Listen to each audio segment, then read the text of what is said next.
Nomiki show.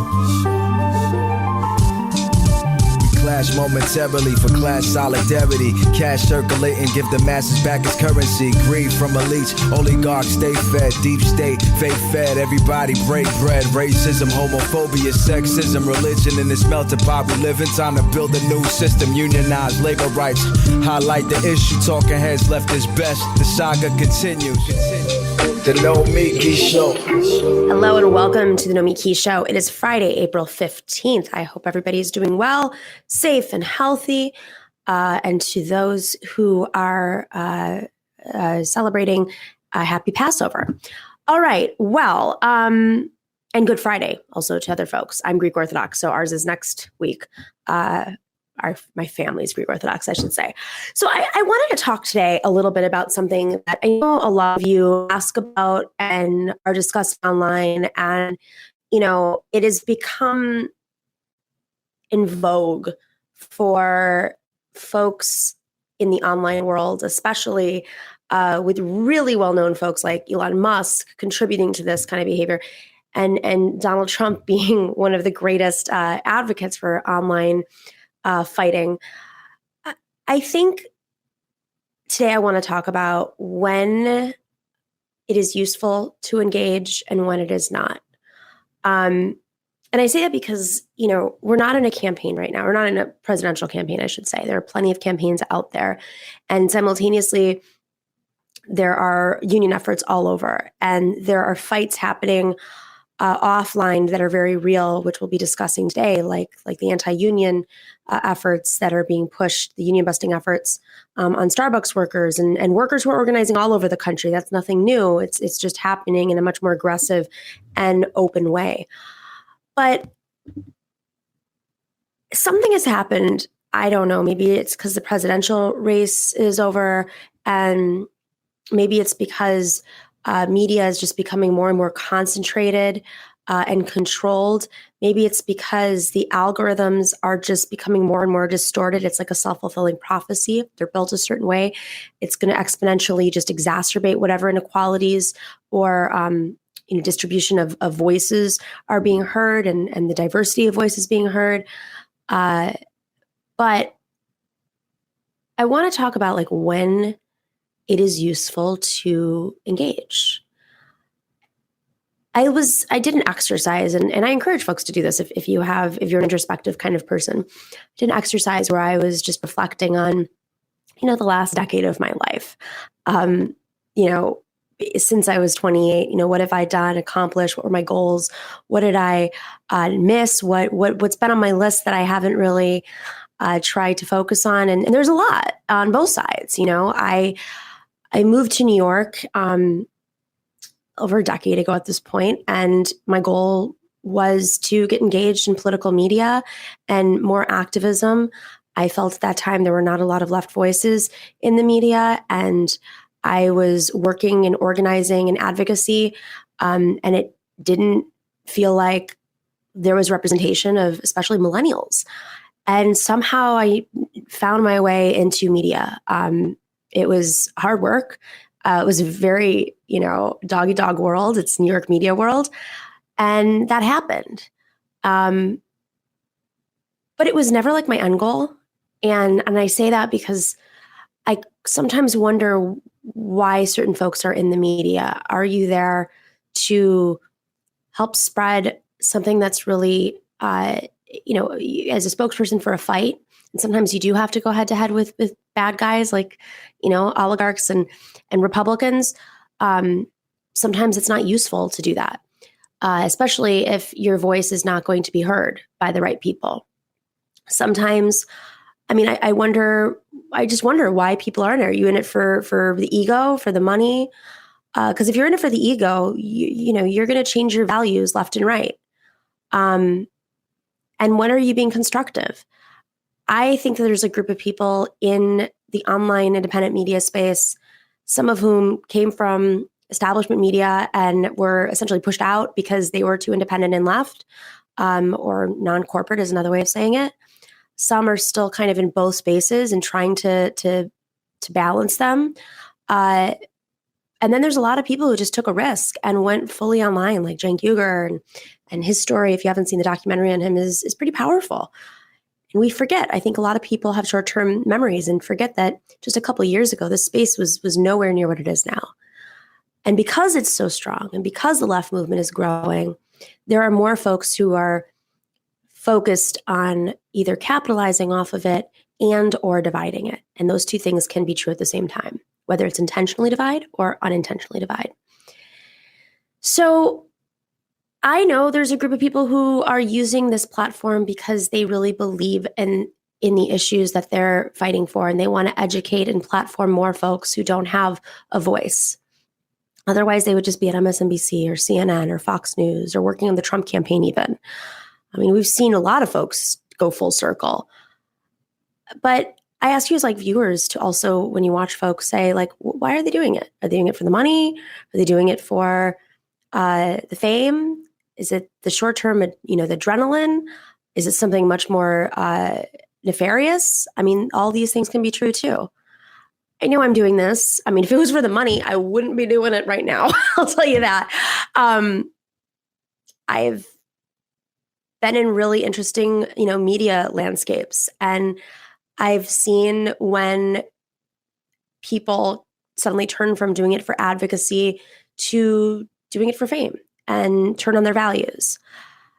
I spend most of my day organizing. I know you guys see me online here and you don't see what's happening behind the scenes, but I spend most of my day organizing. I work with, working women who are running for office and helping them get their campaigns up and off the ground. I am working on a documentary in Puerto Rico, as many of you know, that takes on capitalism and money laundering and really the dynamics between folks trying to make money off the island and simultaneously displacing people from the island who've lived there their whole lives, and the colonial relationship Puerto Rico has with the United States. I organize my community. I attend events. I try to do my best with the time I have on this planet. But I do sit here and wonder sometimes how much of the online space is just noise. And the way that these tech companies have incentivized us to engage in that noise, to feel the adrenaline hit of a like, of a retweet, whether it's even real, engaging in fights with people, whether they're even real.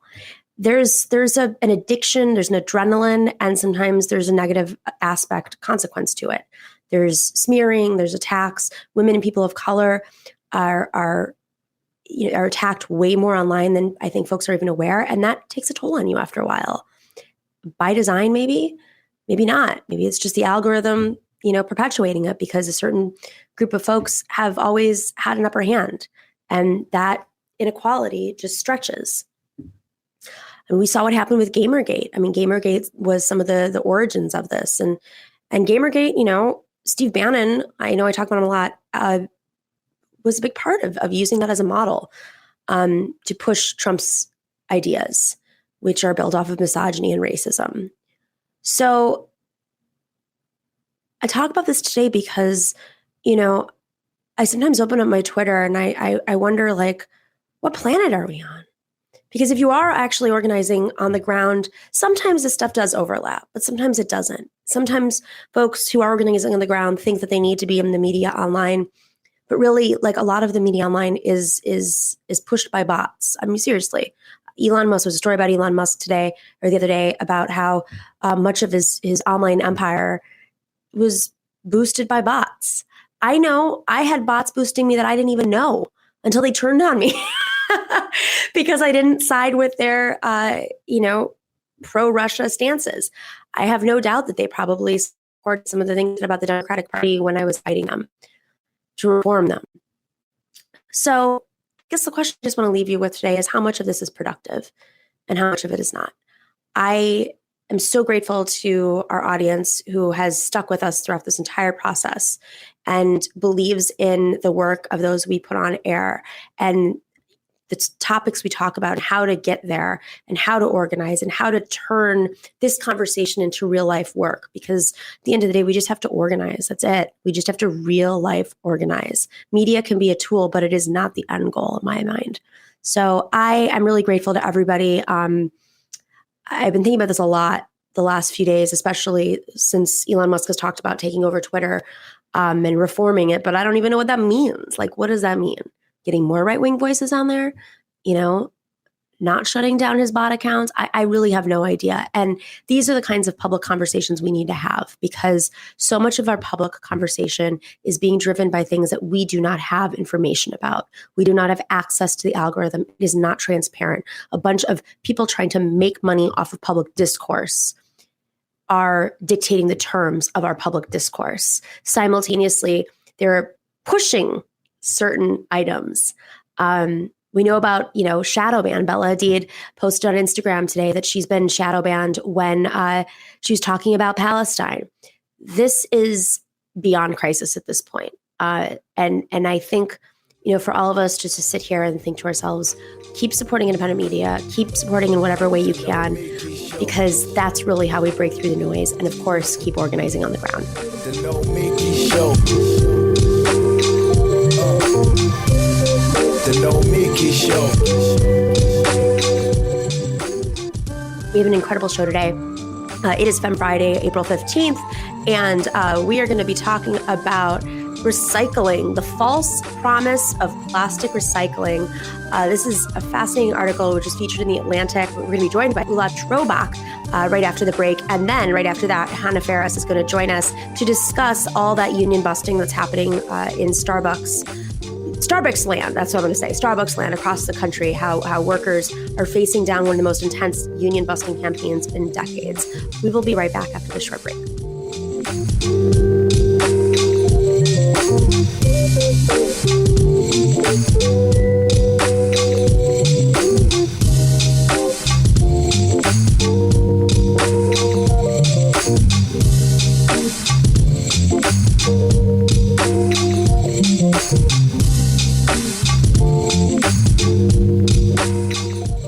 All right, welcome back to the Nomiki Show. Do you guys know CBD? That's how they say it over at the Majority Report. So I'm gonna practice my French. CBD. CBD is a great product. CBD. For those of you guys who have not tried CBD, not all CBD is the same. I use Sunset Lake CBD. I use Sunset Lake CBD because I got into a fight over CBD when I tried some really crappy CBD that I got from a bodega downtown in Manhattan, because I was like, okay, I guess this is going to help me sleep. Everyone says it helps you sleep. Then I bought it, spent $100-something on it, tasted like crap, and it didn't work. And so then I was like, this is a scam. This is like, plastics based on our previous conversation. And if you're old enough to know that joke from like the 80s.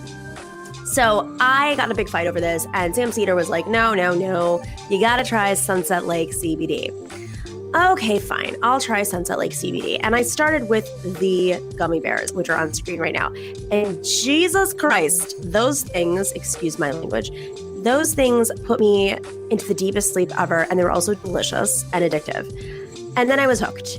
And then I tried other products because I could not be hooked on gummy bears. I was eating like way too many. So I was really sleeping well and very calm. But I tried their tinctures. I tried their hemp, their joints.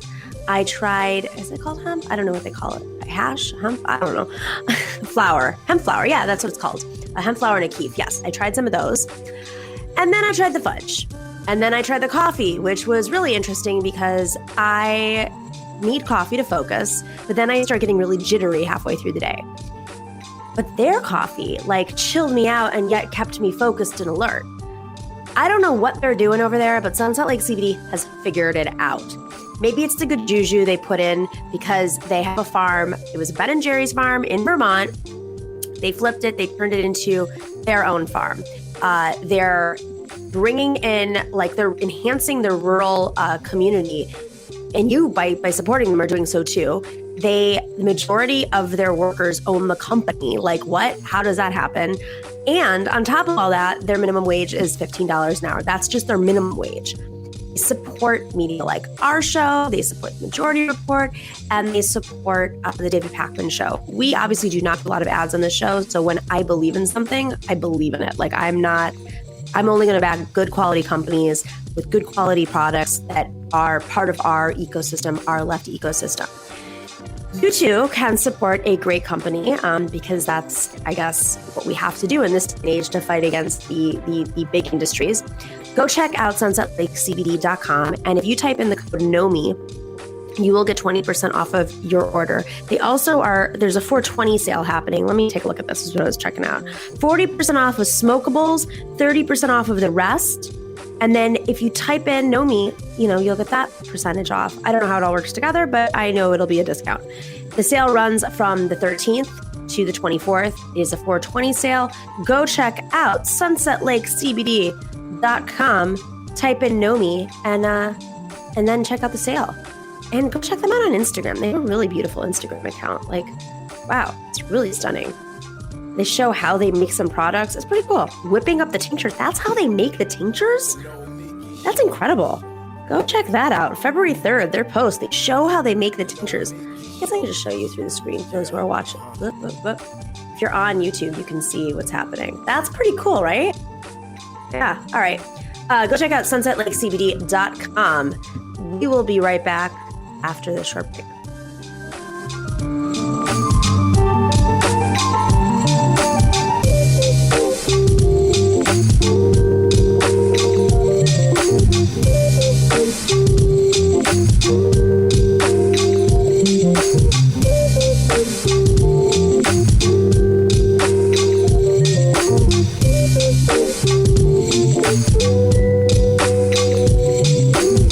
Welcome back to the Nomiki Show. How many of you guys recycle?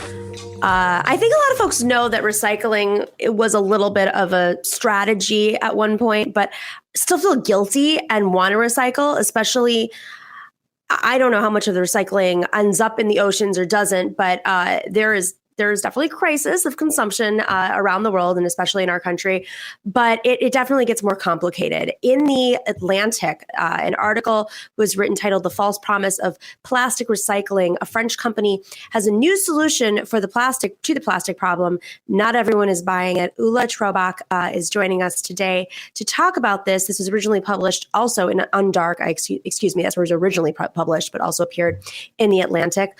Ula, thank you for joining us. Thanks for having me. Okay, so I guess I want to start off with, for folks who may not know, what is the history of the recycling movement and messaging? I'll give a broad overview because I'm not super knowledgeable on it, but plastic production really took off in the 50s and it just soared after that, growing every year. And I was reading a little bit before this, I think in the 70s and 80s, people started to realize that it's creating all this waste, that it's becoming a pollution issue. And, after that, recycling kind of became this solution that was touted. And specific to plastic, I can't comment as much on other industries, but, there's some evidence that, people in those industries kind of promoted recycling as a way to keep making plastic because they realized this is an issue. So that's not to say that all plastic recycling is a total sham, but there's just so much being produced that recycling alone can be, difficult to keep up with it. It's also, some folks say that it's a distraction away from the deeper conversations of oil and gas being the root cause of all this. I mean, plastic is a product of oil, a byproduct of oil. Mm-hmm. And, but of course, it was reduce, reuse, recycle. I mean, we all remember those ads when we were, at least those of us who are old enough, and in the 80s and 90s. But your article is about how the industry of recycling itself is just as pollutive as the aviation industry. I mean, all these right wingers who like to complain that Al Gore jumps on a jet, even though he produced the inconvenient truth. Well, for those of us who are recycling, I mean, are they going to go after us for this now too? You mentioned that, let me find it in the piece at the top, that actually recycling, the process of recycling is actually pollutant. It in that it's releasing pollutants like toxins. Let me find that part of the piece. Yeah, I mean, I think that can be a concern with some of the new technologies that are coming out and making sure that they're safe and all that. But I think that like overall, it's good to explore new solutions, but it's also about like, can we also reduce demand at the same time? And can we hold, basically producers accountable for the waste they're producing? And that's actually been a movement that's been coming up more, is like, I think like more and more countries, a few US states, I think, including Maine, and I can't remember, but one other really recently passed what are called extended producer responsibility laws. And those basically shift some of the responsibility basically away from consumers and the government onto producers to basically help fund and ensure that what they make is like, they can recycle it, they can manage the end of life products, because that's like part of the problem is that, they're just like, aren't, sometimes there isn't like funding to implement like kind of the end of life processes, right, and, have that infrastructure there. So I think it's about like, reducing demand, especially for single-use plastics, as well as like creating policies that help that. So, okay. So just to go back to what I was saying, because I do want to get to that. In the top of the piece, you talk about, I don't think people have a basic understanding. Like, let's break it down in really simple terms here. Yeah. People don't have a basic understanding as to how much greenhouse gas is released from production to disposal to incineration. And that, in the lead of your piece, you say that according to some research, from production to disposal, it is responsible for more greenhouse gas emissions than the aviation industry. And so, of course, landfills are, there's tons of, we all know how landfills, we know that there's like a big giant island in the middle of the Atlantic Ocean full of plastics. And that's, of course, hurting wildlife and sea life. There was an article that was released, I think, yesterday about the Mediterranean. And this is, even though it's a chemical, but it just shows you how complicated this is becoming, is there's a chemical being found in green life in the Mediterranean right now because of sunscreen. And that's not plastic, but it is, it tells you just how much our consumption is affecting the world around us, whether intentional or not. So that's from start to finish. But,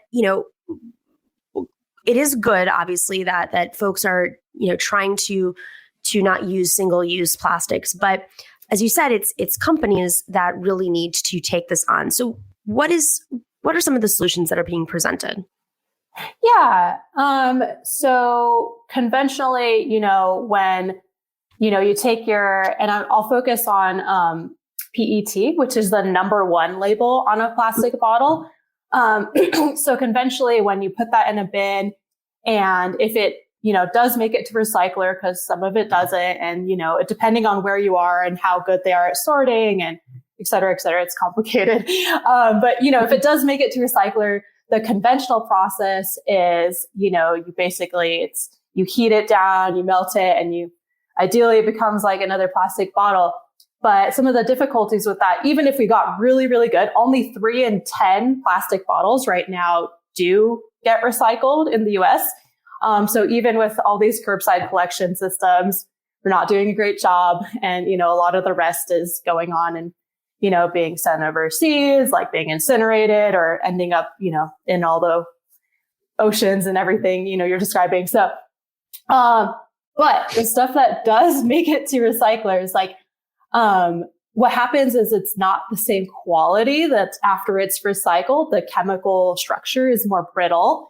So, like it can only be recycled maybe 3 times before it's still waste. So even if we got really, really good at collecting plastic bottles and recycling them, there's nothing not to mention all the other types of plastic we can't recycle at all. But if we got really good at plastic bottles, it all would still eventually end up in the landfill. So that's why some people are coming up with more kind of like advanced recycling solutions.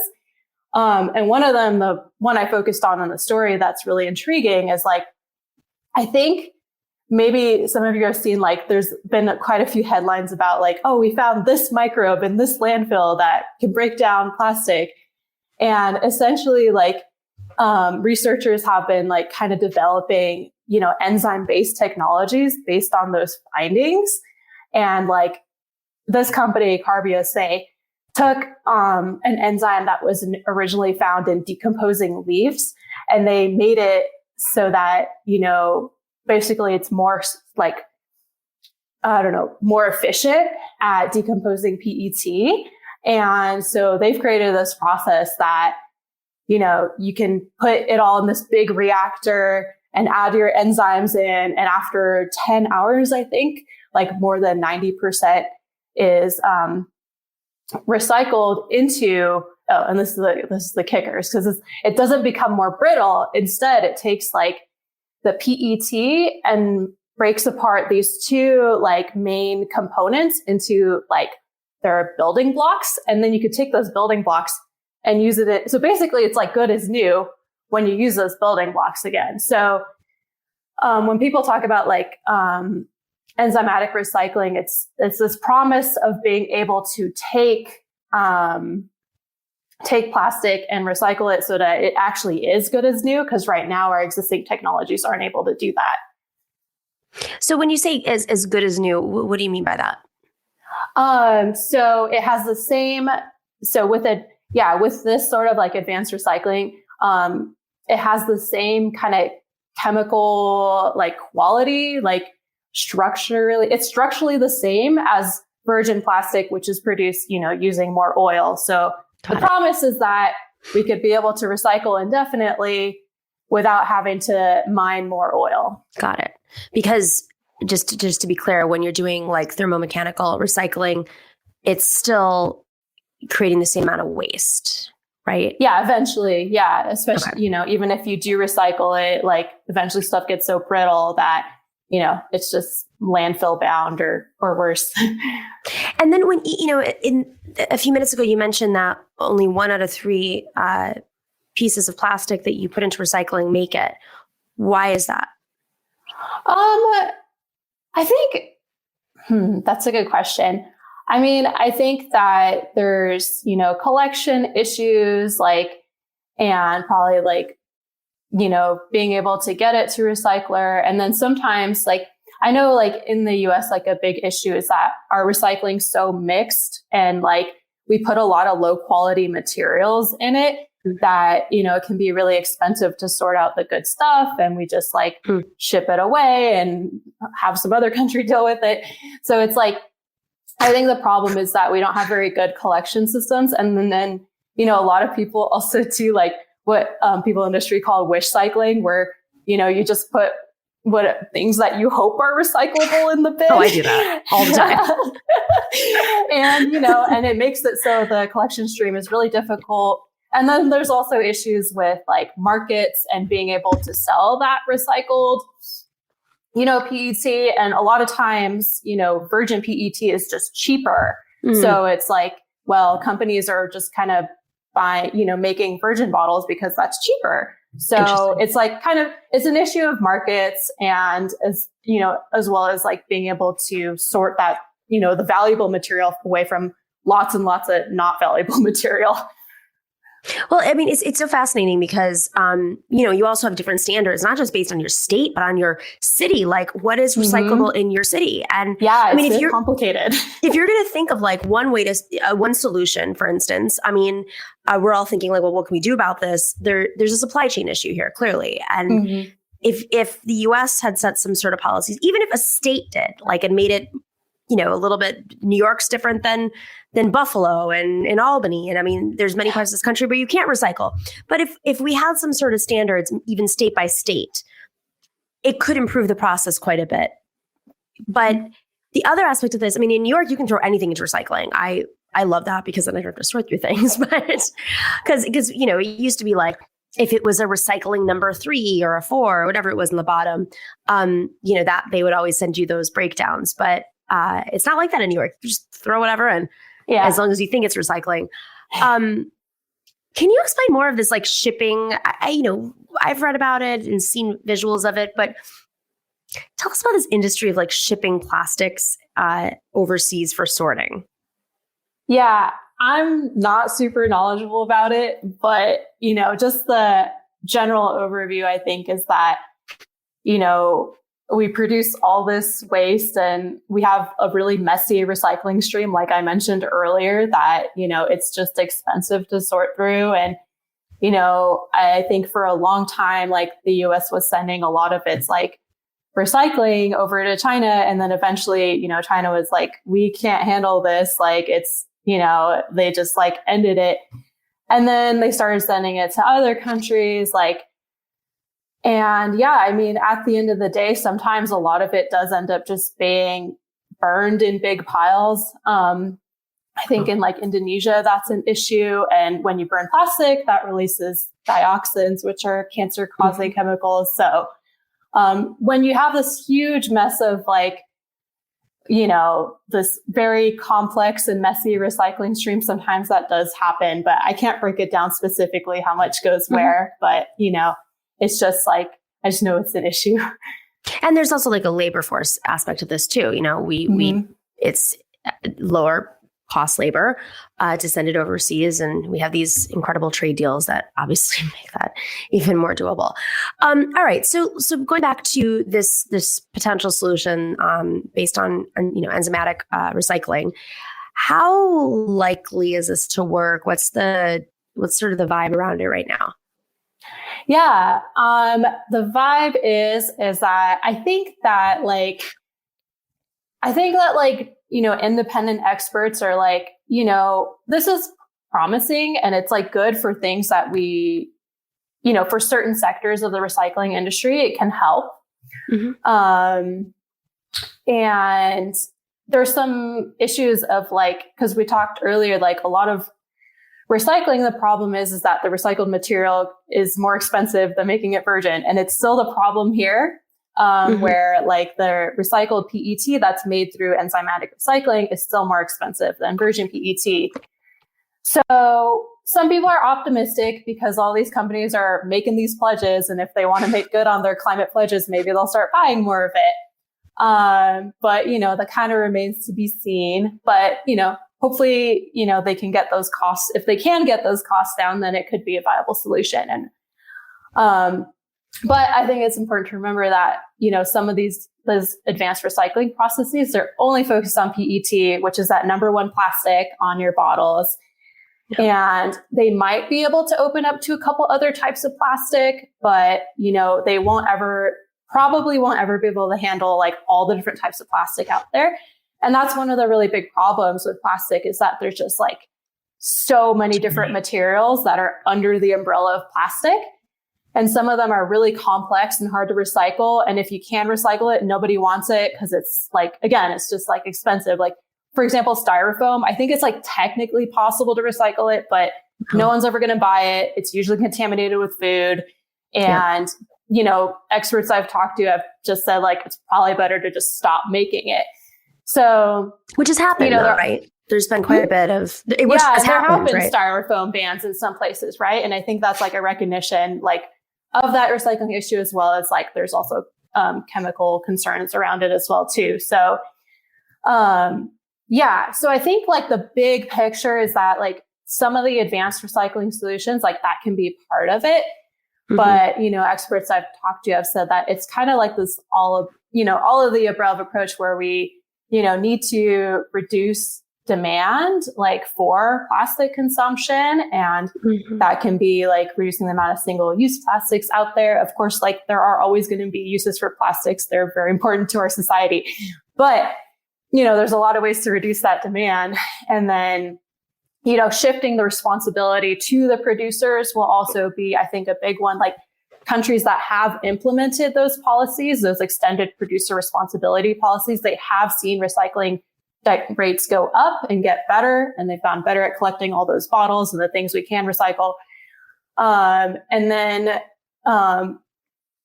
think those are kind of like the main things, like, just kind of fixing that whole picture of like, making it easier to collect the materials we can collect, reducing the kinds that we can't collect, and just overall the ones that we can do away with. And then, and then there is probably some room for innovation as well to, help create materials that are really high quality and that we can use again and hopefully not have to use as much oil. Because right now, I think it's like A lot of oil producers are kind of putting their bets on plastic because, they're saying with climate change, they might not be able to extract as much. So, it's kind of, plastic is really poised to keep growing every year. And so, it's kind of we need some solutions there.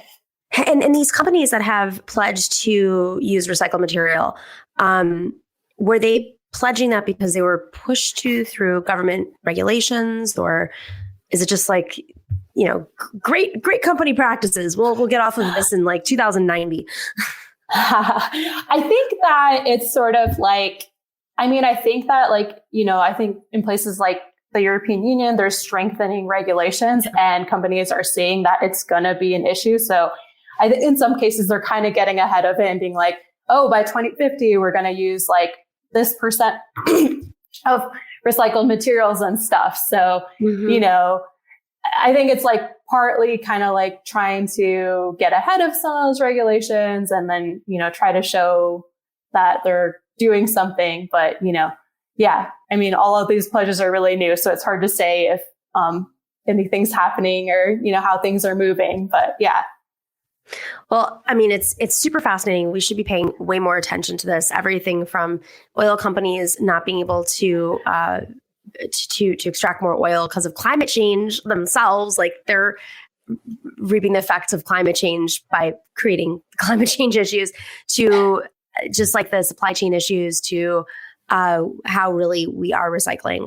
We have to get more and understand this more. It's really complicated and kind of hidden behind a curtain, and it affects everybody's lives right now. So thank you so much for joining us, Ula. This was a really interesting piece. You can go check it out in The Atlantic. It is out. You can do it online. We're going to link it up there. It's in the science section. Ula Chrobak, thank you very much. Yeah, thank you.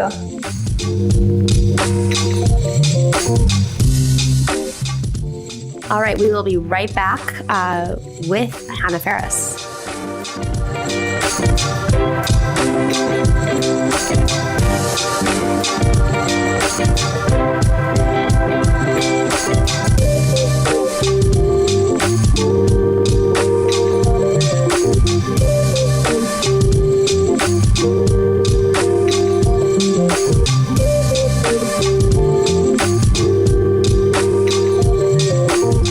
I talked about how this media space is getting really dicey, and that's why it's super important to support independent shows. A lot of shows seem to have like bot armies attached to them, which are, I think, stimulating the algorithm to favor them. It's like such a...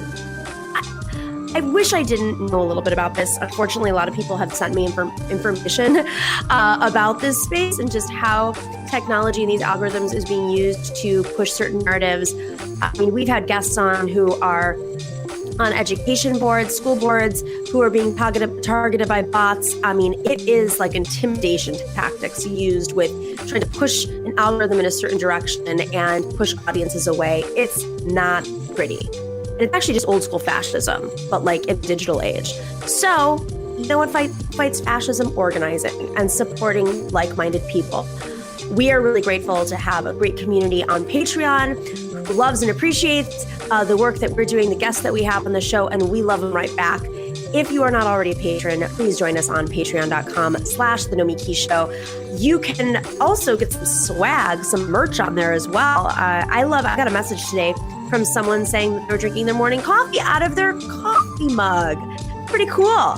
Actually, to be fair, it was someone who sent a text message to someone I knew who sent it to me, which is even cooler because I didn't really know the person. But you can go to patreon.com/The Nomiki Show. We're also doing a big Q&A right now. If you're a patron, you know about it. You know about it. We'll be answering the questions pretty soon. But we're going to do some special events coming up.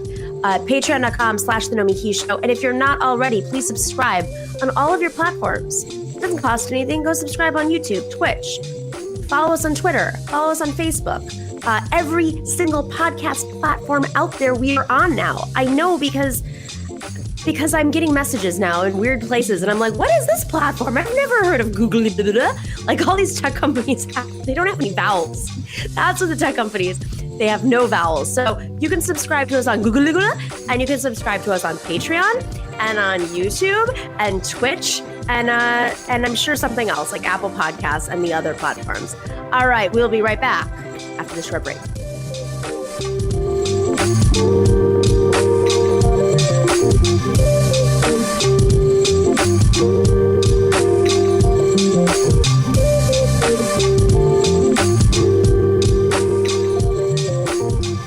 All right, welcome back. It's Femme Friday, as you guys know, April 15th, Femme Friday, and we have Hannah Faris on.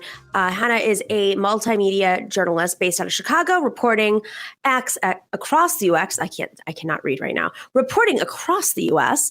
She's been featured in these Times, Hyde Park Herald, and has a piece out right now in these Times about the Starbucks workers. Starbucks workers are facing down one of the most intense union busting campaigns in decades. You guys have been following, I'm sure, starting in my hometown of Buffalo, New York. Hannah, thank you so much for joining us. Yeah. Thank you so much for having me. So I think folks have been watching as now more than 100 Starbucks stores, as you mentioned, in 27 states, and that's as of March 21st. I'm sure there's more at this point, that they have launched campaigns to unionize. Before we get to like the anti-union effort, a lot of folks have talked about the secret sauce of Starbucks, why Starbucks has been able to just multiply. I mean, Amazon workers are now doing this too, but and so many other workers. But is it just like seeing the success of one store that makes it multiply, or is there something about the conditions of having these small stores with a few workers, younger? Starbucks likes to pretend that they're this progressive company. I don't know. I mean, what is it in your opinion that makes them so special? Yeah, I mean, it's definitely a combination of things, right? And as sort of an update, we published the story early March, went online mid-March, and at about that time, I think the article says 120 some odd stores have filed. A month later, less than a month later, over 220 have filed. So it's almost double. How many stores are there entirely? I want to say there's over 220, including the stores that have won elections, as well as the two that lost elections. Like how many stores, Starbucks-wise, in the U.S.? Do we have any sense? There's about 9,000. So there's still get moving, guys, moving. Right, but I mean, if it's doubling month to month. I'm just kidding. I can't do that, but it's spreading, which is nuts. But in terms of what the secret sauce is, in large degree, that's something I think organizers are still trying to figure out. Like for this piece, I talked with organizers at Workers United, which is an affiliate of SEIU, that Starbucks Workers United, that campaign stems from. Talked to organizers there, talked to folks with the AFL-CIO, labor historians, and partly because it's so new, people are still trying to figure out exactly what it is, because we want to know how to replicate that, right? Mm-hmm. At other stores, at franchises. But, part of it obviously comes from the fact that workers are fed up. Minimum wage workers have been struggling for years, especially in light of the pandemic, right? People are putting their lives on the line for, in some places, $7 an hour, right? So, it's the combination of that, the combination of feeling like this place they have given a lot of their lives to, that they have made their career, that they really do love, does not care for them, does not see them as an equal, and is oftentimes forcing them into situations where they have to take care of each other. So a lot of the organizing has come so naturally for workers at these stores, because they've been taking care of each other. They've been stepping up and advocating for themselves for months, if not years, right? So that's a huge part of it, as well as, in conversations with workers that we talked to for this story, so many of them did cite seeing that initial win, right, at Buffalo in December as a sort of motivating force to finally file, right? They had been talking about it, had been whispering about it, after sort of realizing that it even was a possibility, right? But all eyes were sort of on that first vote count. And then, as soon as that happened, within the months of December and January, I forget the exact number, but it just exploded, right? Both in terms of stores that filed, as well as partners that were reaching out to Starbucks Workers United, which is run, as I said, by Workers United and partners from the Buffalo stores and kind of more broadly, partners nationally. So, it comes from seeing that win and also there being this network that's built up, locally and nationally, where stores that are unionizing in towns like Chicago are getting reached out to by other stores interested in unionizing in Chicago, right? They're sharing resources, they're connecting each other with, the Workers United local affiliates. So all that is to say, I don't quite know how to sum it up into like a nice, 3-step. No, there's no like, I mean, if there was, it would be, everybody would have won at this point. I mean, there's also a million other dynamics. Like, are you in a right to work state? Are you in a town that has, more union legacy? I grew up in Buffalo. A lot of union workers lost their jobs because of policies like labor policies out of the late 70s, all the way up to, of course, NAFTA. So they're folks who came from union families. It wasn't foreign, but also like, you recognize the power of it and the dynamics of when labor is under attack. Same thing with Staten Island. I mean, and then like you go to a place like, I don't know, Arizona, where it's like right to work. I think there's a lot of factors here that maybe 20, 30 years from now we'll see, just like we see the effects of really bad labor policies from 30, 40 years ago. With that being said, holy crap, the union busting that's happening. So in general, there's like a union busting playbook. Is this like the normal playbook, and are they going outside of their normal tactics? And also, like, how does the playbook differ based on if it's a right to work state or if it's a labor state? Like, are there differences at all? As far as the playbook, it seems to be, quite standard, right, in terms of what they're doing.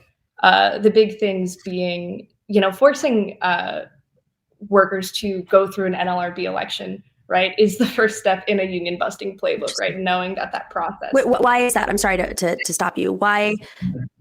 But forcing them to go through the NLRB, which seems like it should be okay, as opposed to what? So as opposed to like voluntarily recognizing the union and bargaining in good faith. A lot of kind of folks I talked to, a lot of labor historians pointed to that.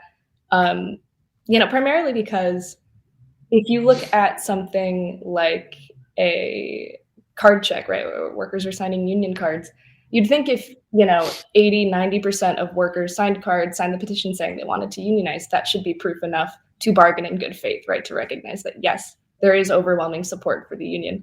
But forcing workers to then go through an election, which, on its face should be democratic, but, really is just a sort of way to delay a union coming in, right? Like most of the, every Chicago store, for example, that is most filing in January, still have not gotten an election date yet, right? So it really just, wow. Yeah, it's nuts. Is that because NLRB is not like fully funded? Like, are they backed up because there are so many new unions popping up or efforts popping up? Yeah, it seems like there's long in terms of the actual structure of the NLRB. I don't know how much I can say, but the reporting I've seen seems to say that, yeah, they've been really just they've been underfunded for, years and years. Yeah. And while like the general counsel seems to, really be going hard for workers, they just are so at their limit. So it's a mix of that and a mix of, Starbucks, as it's been reported through these NLRB hearings leading up to an election date, is really doing everything it can to try to delay or sort of dilute the vote, right? One of their big tactics that delayed votes in Mesa and Buffalo, for example, was to try to get the ballots impounded, making an argument before the NLRB that, no, we shouldn't be able to do elections on a store-by-store basis. Every store in a district should vote, right? Like obviously trying to just bring in as many people as they can, stores that haven't organized, trying to, just wash those votes with no votes. And every single attempt they've made to do that, they have lost the case on, but they continue doing it, seemingly because it does just delay the vote. The longer people go without a vote, the more time corporate has to pull employees into one-on-one meetings, to send out letters, detailing the facts about the union, right, etc. So, yeah, all that is to say, this isn't to disparage the NLRB, but just the way the process is going, it's not good for workers. And another example being, the Memphis workers, which had a very, very public campaign, especially in which 7 were fired, presumably for, or as it's been reported, for union organizing. They also have not received their election date. 7 workers are still out of a job. They've had to have money raised for them via GoFundMe. And they're not giving up. They're some of the sort of strongest people that I've seen, but no one should have to, walk through a minefield to just get to a union election, let alone get a union. Sorry, I don't know if that answers. So, no, definitely is. And then how is it escalated after that? Like once they're organizing, in the store, for instance, what are the tactics they're using for union busting? Yeah, so some of the big tactics beyond just delaying the vote are, one of the first things that I would hear of happen that workers would tell me about is within days or a week of filing for election, releasing that letter, a bunch of managers that they have never seen or maybe rarely seen would just start appearing in the store, right? Regional managers, district managers. One worker I talked to that I think had been working at their Starbucks for 7 years, was seeing managers for the first time, right, who had presumably been with the company for a decade. So these managers would show up. In some cases, they would try to, build a rapport with employees, try to become friends with them, ask, what it is that they could be doing better, trying to put on this sort of friendly face. We're here to help. We're here to enhance the partner experience.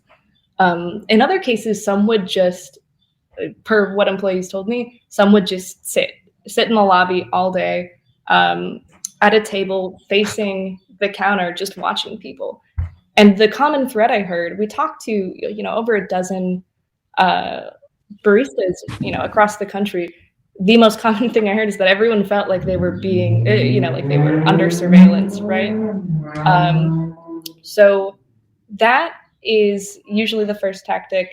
What ends up happening shortly after that is these managers start hosting what they call listening sessions, right?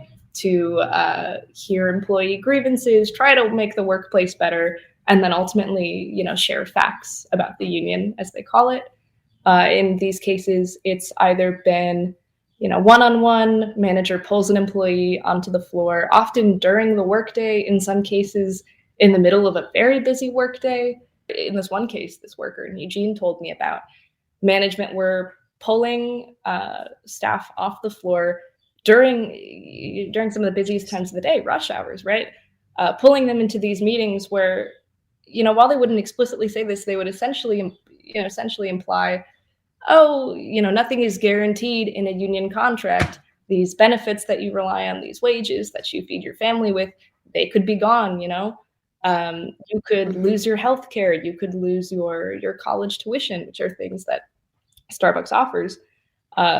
Basically implying that to employees, pulling them off the floor at one of the busiest times of the day, just causing them so much distress from those conversations alone, from the intimidation, that they had to take off for the rest of the day or for lunch and just cry, because it was just overwhelming. Oh my God. And it's also, it's a workspace. It's interesting in that it's a small cafe, right?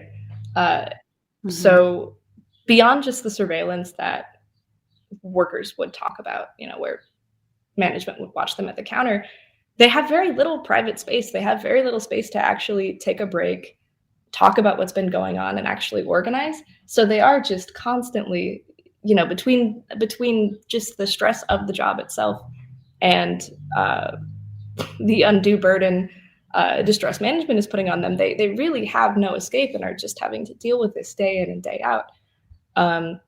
So that's one tactic, as well as these things called captive audience meetings, which are similar, but it's, all staff essentially pulled into a meeting with management. And we've heard stories about this. Happened in Chicago, actually, in February. Stories where, the store closed for an hour or two. All of the sort of regional management was there. You had managers crying. They talked about, what a big family they were. You don't want to sort of union this big bad third party coming in and, ruining the familial relationship they have. And, this is a store where workers were routinely getting death threats from customers, and management previously had been blowing them off. So, yeah, it's just, that alone is just, a lot of stress. And then kind of beyond that, as far as union busting, there's obviously retaliation, right, which is illegal, but, happens. And there's I don't think I've seen the most recent reporting on this, but one worker that I talked to had been kind of keeping a total of partners nationally that have pretty credible cases to being fired, for unionizing or for, being very active in their store's campaign. And it's over 20, and this obviously includes the Memphis 7. But yeah, it's creating, ultimately a culture of fear among workers, between telling them, hey, you might lose everything if you go forward with this, you'll have to pay dues, you'll lose your autonomy. And, this fear of, I might lose my job for this ultimately. That's kind of the gist of what workers are facing. And, there are a lot of little things too, like workers getting texts from the emergency line on Starbucks that are telling them to vote no, if ballots went out, right? Flyers going up in store. Starbucks put out a website that kind of spread a lot of its union facts.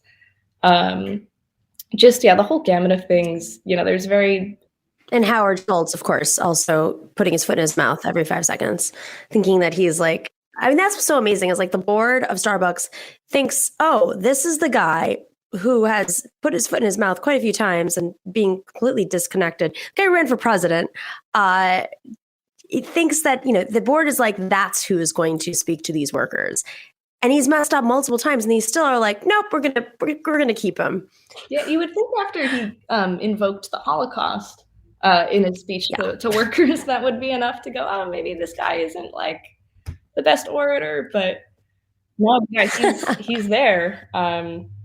But yeah, I did kind of hear from workers that they were getting a kick out of now being able to address their letters, when they filed to Howard Schultz directly.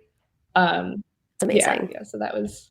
Well, I mean, and just before we wrap, there is this aspect of it that's so fascinating, which is like people don't have an option. Like, oh, if you unionize, you're going to pay dues, and like we might fire you. And I think what's happening, correct me if I'm wrong, like having talked to Starbucks workers and organizers, they don't care. They're like, we want to do this because it's not enough, and we're not surviving. And so the alternative is we still aren't surviving. And I just find it really amazing. And maybe there's something about like the younger members of the Starbucks workforce who just don't know an alternate universe where like there's vibrant. I don't know. I mean, it's maybe that's the leadership not understanding like just how bad it is on the ground. The conditions are for folks that they're willing to take these risks to have a successful union. Mm-hmm. Yeah, it certainly seems to be a disconnect, because with workers that I've talked to, in most cases, and there are, some cases where the union busting has kind of thwarted efforts. I think most recently there was an election yesterday in Virginia where the union lost, and, is very much attributing it to the massive, massive union busting campaign. But for the most part, all of the threats, all of the harassment workers are saying is only adding fuel to the fire, right? It's how can a company, try to use this rhetoric of, oh, we're your family, but we're also threatening to, ruin your life, right? Right. So yeah, it's, with Memphis, for example, I think we talk about this in the article, but, 7 people were fired, and yet you had remaining workers in the store, come out and join the picket every single day, come back harder with wanting to organize, right? And to my understanding, that is still going, that spirit is still going. And, it's fortunate that it also comes at a time, in the last few years where public support for unions has really grown, right? Especially in the last year. Right.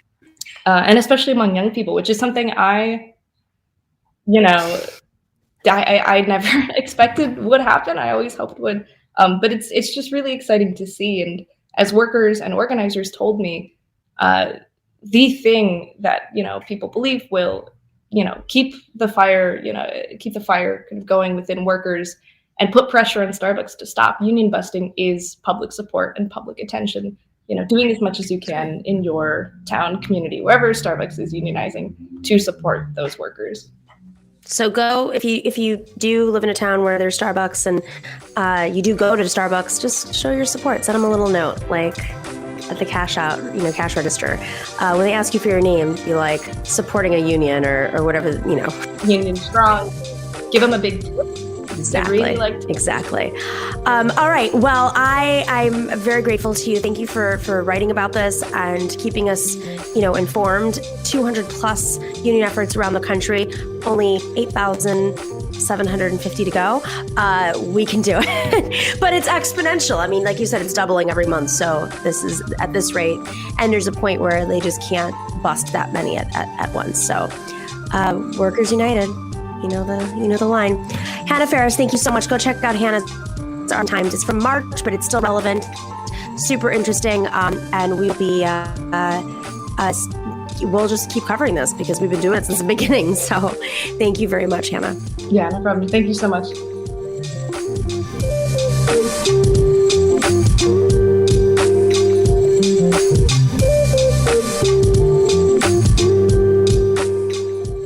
All right, everyone, thank you so much for joining us for this Femme Friday, April 15th. Make sure to share this everywhere because it's how we get the word out. You start small and then you grow. Always grateful to you and have a wonderful weekend.